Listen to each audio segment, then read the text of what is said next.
Hi everyone, it's Scott here from That's English School 英語研究プロジェクトよくある間違いを分析します。今回のテーマはですね、我慢することです。日本語はいろんな言い方があると思いますけれども、よく耳にするのは我慢ですよね。子供にこれで我慢しなさいとか、あとはトイレ行きたくてもう我慢できないとかですね、もう我慢っていう感じですよね。英語だといろんな言葉がありますよ。endure, stand, bear with, be patient, tolerate が一番使われていますね。まあそれぞれ意味的にはちょっと違いますが、その中で、今回ピックアップするのは、endure と be patient ですね。なぜかと言いますと、endure と be patient が一番間違えられてるからですね。こういう時は endure を使う。でもこういう時は be patient を使った方がいいですよ。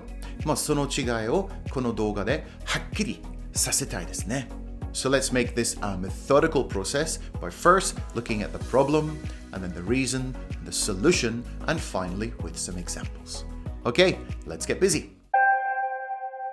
First, let's look at the problem. I have to be patient with the pain.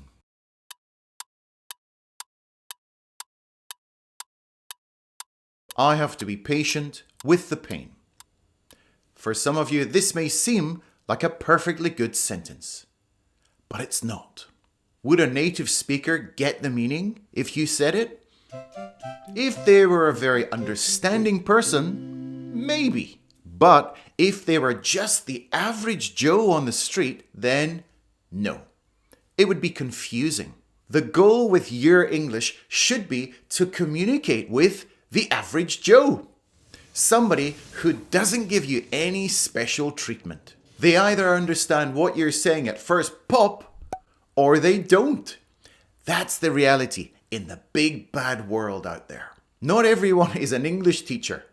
Not everyone is going to take the time to try and work out what you're saying. It's knowing the subtle nuances of words like endure and be patient that make the difference. So let's delve a little deeper and think about the reasons.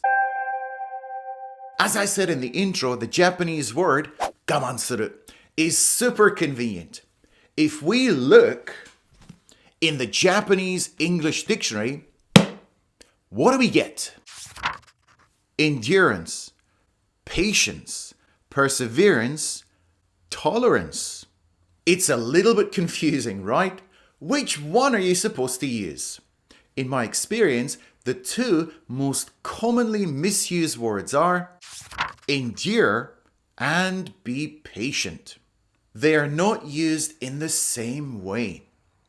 Endure is when you're having a really difficult time. It's like a struggle, to suffer, a battle. But you don't give up. You have to fight until the very end. Just take it on the chin. Nope. I'm not gonna cry. I have to endure the pain. Some examples of endure would be endure the loss of a loved one. Endure the pain. Endure a long and boring speech. Endure time in prison.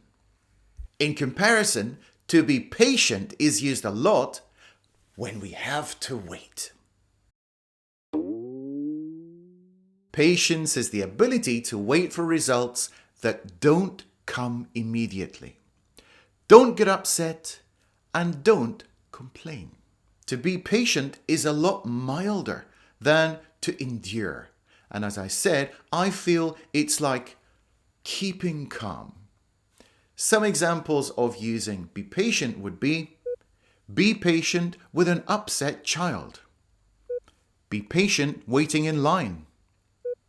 Be patient as you wait for the bread to cook.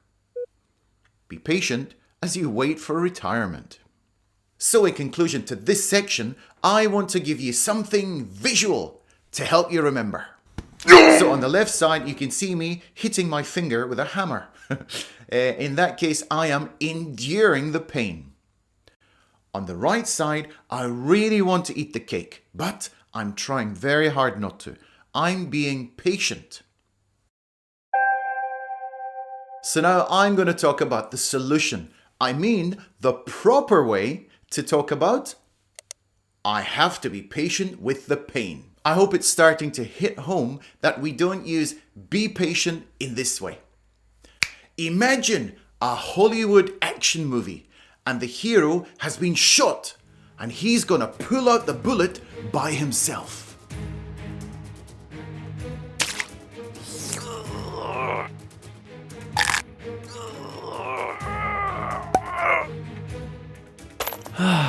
For horrible pain and really tough times, we can use these expressions. Endure. You've just got to try and endure the pain. Put up with. You're going to have to just put up with it. Try and cope with. You're going to have to try and cope with the pain. So the word cope is a great word. I made a whole video about this word. This one right here. I'll leave a link at the end of this video. Please watch it. Grin and bear it. The best way to deal with pain is just grin and bear it. So grin means like a weird smile. Be brave. It's gonna hurt, but just be brave.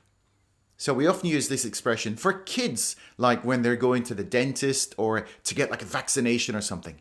Be brave. Man up.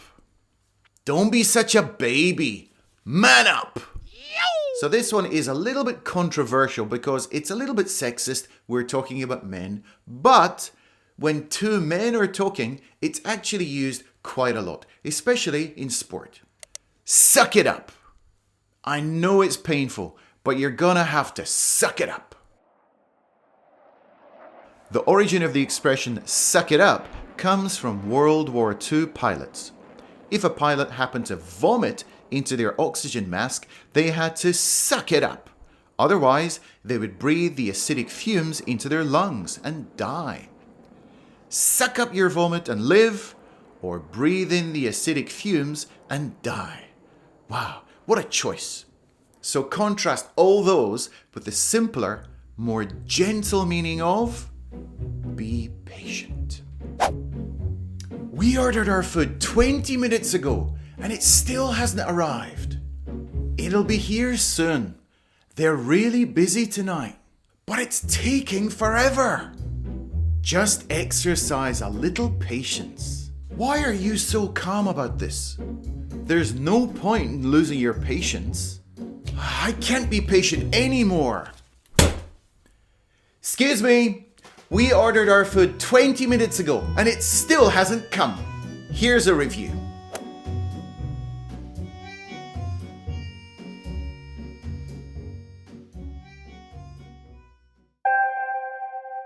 I've made 5 example sentences which use a lot of great vocabulary and natural expressions. Let's start with number 1. I just don't have the patience to do Sudoku puzzles. They drive me round the bend.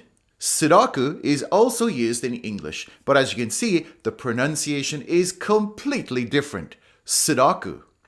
To drive someone round the bend means to make them crazy. I stubbed my pinky toe on the table, but I just sucked up the pain. The verb stub is usually used when you either hit a finger or a toe. It's kind of a very particular verb which is only used in this special situation. Dad, can I open my Christmas presents now? For crying out loud, just be patient. Put it back under the tree. So, for crying out loud is often used at the beginning of a sentence. It just gives the sentence more punch, more emphasis on what's coming next. For crying out loud, just be patient. Listen, I know it's tough you were dumped, but you have to man up and get back on the saddle. To get back on the saddle is when a cowboy falls off his horse. He doesn't complain, he just gets back in the saddle and gets on with his job. Sorry guys, but there will be no bonus this winter. You're just going to have to grin and bear it. Now nobody ever wants to hear anything like that, yeah? The next video is super useful. It's the word COPE. Have you ever used it before? I think it's a real power word. I'll see you over there. Let's go.